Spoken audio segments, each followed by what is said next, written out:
Bak bu bir. Ah geldi. Boy. Bu iki.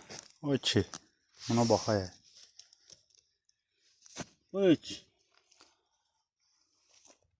Yanında bir balası da var. Üç yarım.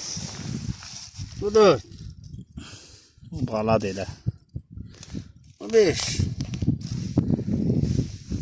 Ay zamaz. Yine. Yine mi? Hava işte. Elə az qalıb. Gəcələ çat çıxıb çatdıramıyıq. Mama. Allah. Ay maşallah. Hay maşallah.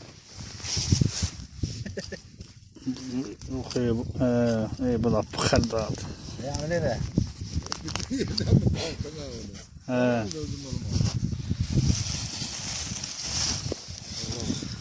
Saşa, nə demək istəyirsən indi? Şeyler yine Allah verirsen gelin. Yiyin. Gel işme aktarırlar gelip hele.